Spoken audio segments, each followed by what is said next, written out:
NN news છું anchor Arpita Patel. હવે જોઈએ અગત્યના સમાચાર। દુનિયા ભલે ગમે તેટલી સુંદર હોય, આંખો વિના રંગહીન અને અંધકારમય છે।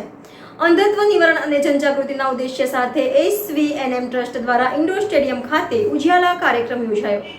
રાજ્યના ગૃહમંત્રી શ્રી હર્ષ સંઘવી મુખ્ય મહેમાન તરીકે ઉપસ્થિત રહ્યા। બિનજરૂરી અંધત્વથી મુક્ત રહેવા માટે દરેક વ્યક્તિએ વર્ષમાં ઓછામાં ઓછા એકવાર આંખોની તપાસ આવશ્યક રીતે કરાવવી જ જોઈએ। ડાયાબિટીસ હોય તો આંખના પડદાના ડોક્ટર પાસે રેગ્યુલર ચેકઅપ કરાવતા રહો। અંધત્વથી પીડાતા જરૂરિયાતમંદ લોકોને આંખોની મફત સર્જરી દ્વારા સારવાર ઉપલબ્ધ કરાવવા માટેના એસવીએનએમ ટ્રસ્ટના મિશન સાથે જોડાતા આ કાર્યક્રમમાં 4500થી વધુ લોકો હાજર રહ્યા। સ્વામી વિવેકાનંદજીએ કહ્યું છે કે બ્રહ્માંડની તમામ શક્તિઓ પહેલેથી જ આપણી છે। આપણે જ આંખો પર હાથ મૂકીને રડીએ છીએ કે અહીં કેટલો અંધકાર છે। જીવનના અંધકારમાંથી પ્રકાશ તરફ આગળ વધવું જોઈએ। એસવીએનએમ ટ્રસ્ટના પ્રમુખ અને આંખના પડદાના ડોક્ટર ભાવિન પટેલે જણાવ્યું હતું કે અમારી સંસ્થા અંધત્વ નિવારણ અને તેના વિશે જાગૃતિ ફેલાવવા માટે સમર્પિત છે। આ સંદેશ સાથે જીવન માટેની પ્રેરણાદાયી વાર્તા પણ ઉજિયાલા કાર્યક્રમમાં રજૂ કરવામાં આવી હતી। એસવીએનએમ ટ્રસ્ટે સંયુક્ત પ્રયાસો દ્વારા સમાજમાંથી અંધત્વને દૂર કરવાના મિશનમાં જોડાવા બદલ લોકોનો આભાર વ્યક્ત કર્યો હતો। NN news Surat. દર્શક મિત્રો, તમારી આસપાસ બની રહેલી અવનવી ઘટનાઓ વિશે જાણવા માટે એનએન ન્યૂઝને લાઈક કરો, શેર કરો, સબસ્ક્રાઇબ કરો અને બેલ આઇકન પ્રેસ કરો જેથી આપને નોટિફિકેશન। સુરત શહેરમાં ઇન્ડોર સ્ટેડિયમમાં પ્રોગ્રામ કરવો હોય ને તો કેટલીય બસો રાખવી પડે, કેટલાય દિવસ લોકોમાં મહેનત કરવી પડે અને કેટલાય મહેનતથી લોકોને અહીંયા સુધી પહોંચાડવા પડે। પરંતુ તમારા આ કાર્યનું સર્ટિફિકેટ લોકો સ્વયંભૂ રવિવારના દિવસે આટલી વહેલી સવારે અહીંયા આવી પહોંચે। उसे रसोई करना है, वो नहीं कर सकती है तो उसकी शादी भी नहीं होगी, किसी की शादी में भी नहीं जाएंगे, कोई प्रसंग में भी नहीं जाएंगे, क्योंकि ये नहीं करेंगे तो कुछ खो के जाएंगे। और मेरा वादा है कि अगर आप सिंसियरली पार्टिसिपेट करें। फिर 11वीं में साइंस में एडमिशन मुझे मिल नहीं रहा था, तो हमारे प्रिंसिपल મારું નામ ચિરાગ શાહ છે।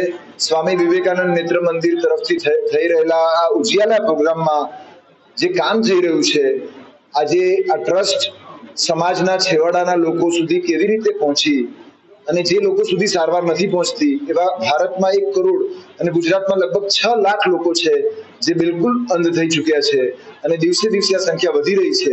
તો કેમ અવેરનેસ ફેલાય, લોકો પોતાની આંખની કાળજી રાખે અને આ જે ગરીબ લોકો છે એને કેમ ટ્રીટમેન્ટ ઝીરો કોસ્ટમાં ફ્રીમાં મળે, એ લોકો ફરીથી દેખતા થાય, ફરીથી એમની જિંદગી ચાલુ થાય, એ માટે જે કામ કરી રહ્યા છે એ એટલું બધું અદ્ભુત છે। આખો સમાજ જો આમાં જોડાશે, અવેરનેસ ફેલાશે, લોકોનો સપોર્ટ મળશે તો ઝડપથી આપણા ભાઈ બહેનો જે આટલી તકલીફ વેઠી રહ્યા છે એમાંથી બહાર આવી શકશે। તો જલ્દીથી સમાજ આમાં જોડાય, બસ એ જ અપેક્ષા છે। Thank you. હોસ્પિટલ ક્યાં આગળ આવેલી છે અને શું કરવું છે ત્યાં કરવામાં આવે છે? શું કહો છો? હોસ્પિટલ ક્યાં આગળ આવેલી છે અને અન્ય ગરીબ અને મધ્યમ વર્ગ માટે શું કરવું છે અન્ય કરવામાં આવે છે? આ હોસ્પિટલ નવસારી પાસે સુપા ગામમાં આવી રહી છે। ઓલરેડી ત્યાં આગળ અત્યારે મોબાઈલ વેનમાં ઓપરેશનો થઈ રહ્યા છે અને આ ત્યાં આગળ આવનાર કોઈ પણ વ્યક્તિને જી આપનું શુભ નામ? હું Hetal Patel, TCP special branch. જી આજે કઈ જગ્યા પર આવ્યો છો, શું કાર્ય? આજે ઇન્ડોર સ્ટેડિયમની અંદર સુરત ખાતે ડૉક્ટર ભાવિન પટેલ દ્વારા જે આંખને બચાવવા માટેનો મહાયજ્ઞની જે વાત કરી અને જો આપણી આંખ ના હોય તો આપણે કેવું ફીલ કરીએ એ પ્રયોગ કરીને એમણે બતાવ્યું અને કયા કયા કારણોસર દુનિયાની અંદર કાયમી અંધત્વ માણસોને સાંપડતું હોય છે, તો એ સૌથી આપણા કિંમતી રત્ન માટે એમણે કેવી રીતે સારવાર કરવી જોઈએ અને કેવી રીતે નિઃશુલ્ક માણસોને મદદ કરી શકાય એનો એક ભગીરથ કાર્ય એમણે હાથ ધર્યું છે।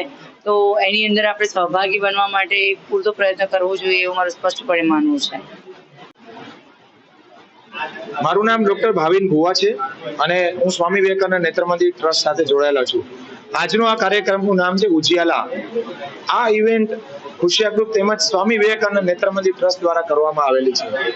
અમારા પ્રમુખ અને અમારા વિઝનરી ડોક્ટર ભાવિન પટેલ કે જેઓ પડદાના સર્જન છે,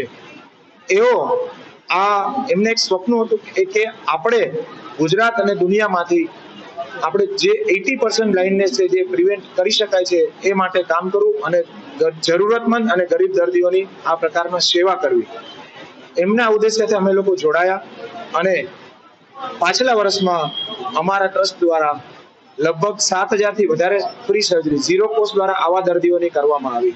એવા દર્દીઓ છે કે જે અંતરિયાળ વિસ્તારમાં રહે છે, સુરતમાં પણ સેવા વસ્તી કે ઝુંપડપટ્ટીમાં રહે છે, અને અમે કેમ્પ દ્વારા એમના સુધી પહોંચ્યા અને અહીંયા સુરત સ્થિત રહેલા અમારા સેન્ટર પર એમનું સર્જરી કરી અને નવી દ્રષ્ટિ આપી. આ સિવાય મેઇન અમારું સેન્ટર જે બની રહ્યું છે, જે સુપા ખાતે નવસારી પાસે સુપા ખાતે બની રહ્યું છે, ત્યાં લગભગ 16 વીઘામાં આ એક સંકુલનું નિર્માણ થઈ રહ્યું છે, જેમાં આવનારા અત્યારે એક નાની હોસ્પિટલ ત્યાં ચાલુ છે, પરંતુ ત્યાં આવનારા 3 વર્ષમાં એક ભવ્ય સંકુલ બનીને તૈયાર થઈ જશે.